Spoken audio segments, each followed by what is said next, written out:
Our black suns move erratically, like drunken bees, and each of them stings. Now more than ever we are full of blood and honey. Welcome to Night Vale.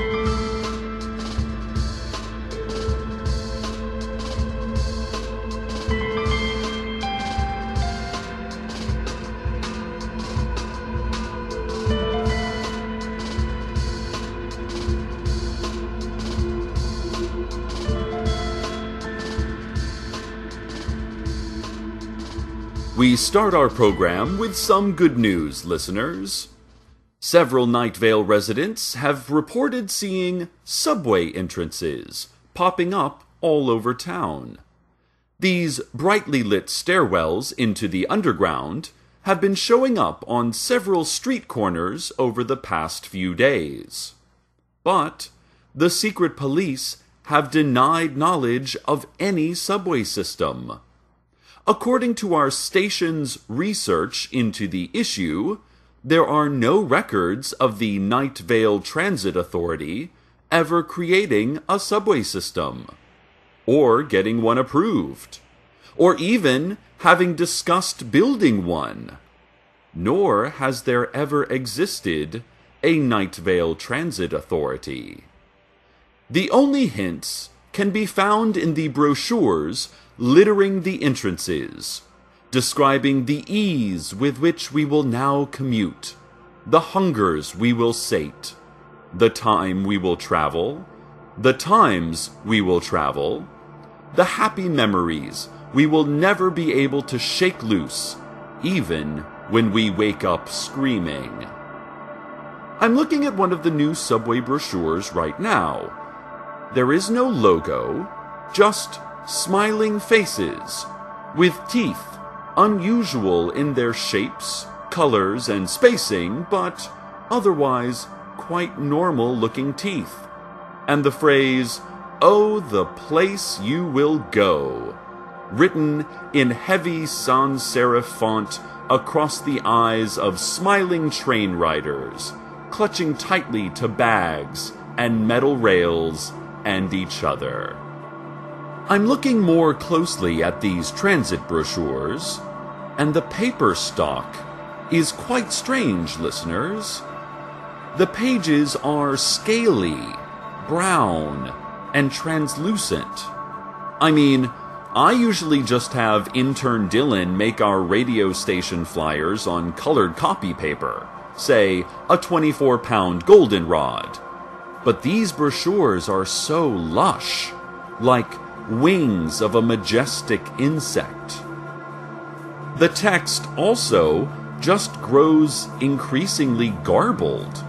For instance, here it says that our new subway system will streamline the rush hour commute. But about halfway down, it's a series of nearly indecipherable glyphs. Our experts insist hint at non-Euclidean emotions and appeasement, though we think this may be a euphemism for fares. Finally, there's a crudely drawn map of our new transit system, all routes resembling spasming tentacles, and all passing at least once through a common point deep beneath the center of Night Vale. No one yet knows where the subways came from or where they go to, but as a city dweller, I am certainly happy to hear that Night Vale is embracing mass transit. This is a fantastic way to unclog our highways, reduce pollution and accidents, and, most importantly, subways allow us to interact with each other, make eye contact, acknowledge each other as fellow creatures. Cars are impersonal machines that close us off from humanity, and with the rising cost of gas and the large iridescent tongues that have been growing from Route 800, I think the subway will be a positive addition to our community.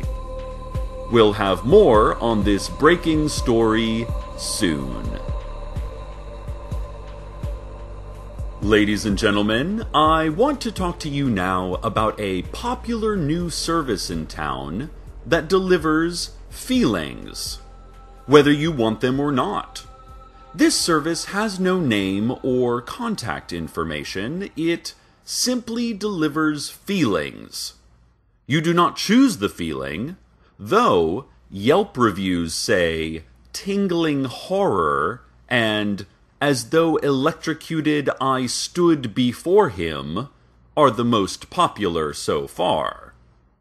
It is unclear where on Yelp you look for these reviews.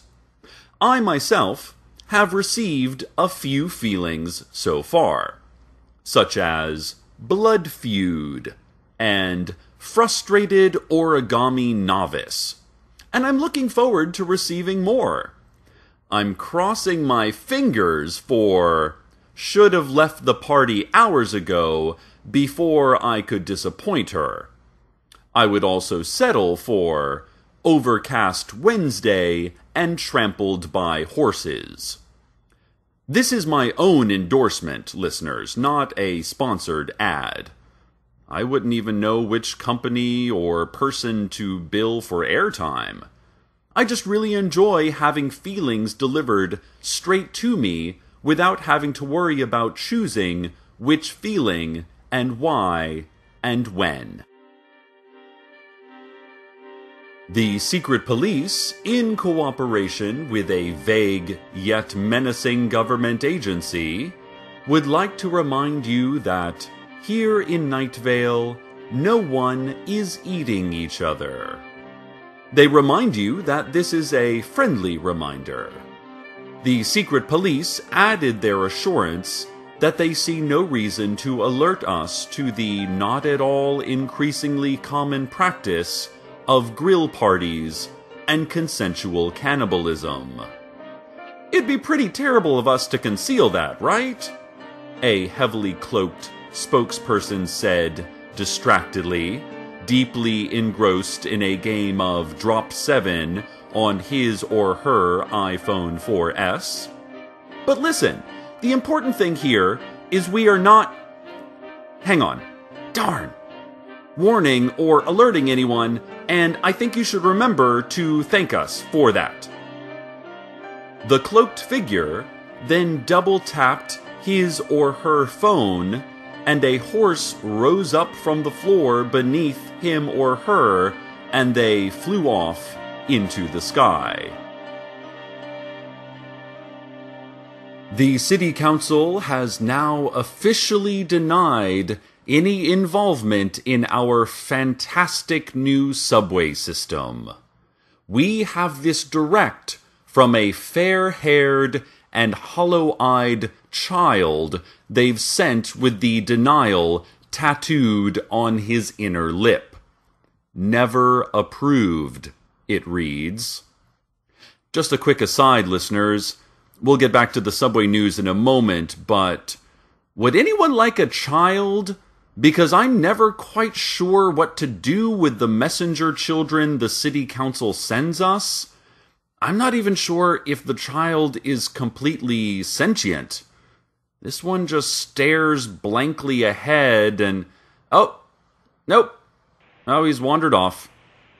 Never mind.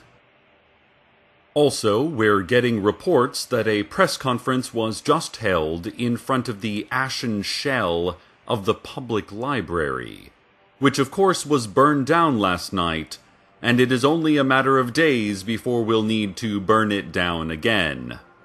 Several masked figures, having called the press conference, claimed responsibility for the subway system. Their masks had the countenance of very concerned deer. One of the figures spoke to reporters. "We took the matters into our own hand, even without approval. We don't need approval of the city council or the mayor," the spokesperson explained. We do and say what we please. That shirt looks awful on you, by the way. Apparently here they pointed to Night Vale Weekly Gazette writer Lauren James, who usually wears very nice shirts. It's really her bangs that don't work, I think. I mean, I like bangs, but they just frame her face too dramatically, especially with those thick-rimmed glasses. Press conference attendees said they could see something moving behind the spokesperson's deer mask. I am told that the black charred grounds of the library are covered in roaches as well. Also, that perhaps the deer masks are not concerned, but disapproving, or maybe merely world-weary and under a lot of stress. Listeners, I am now being told by a different dead-eyed child in my studio, via complex facial expressions, that if you are anywhere near the site of last night's victorious fire at the library, please do not step on the roaches.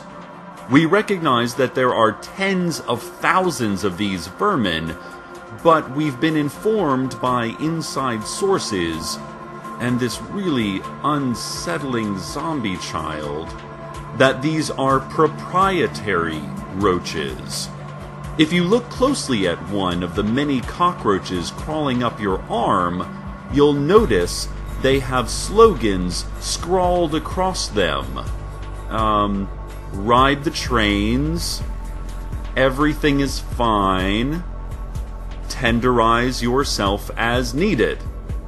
We repeat, do not hurt the roaches. We are receiving several reports that the roaches are precious ad space. And if you hold one up to your ear, it's true. They sound like sizzling butter.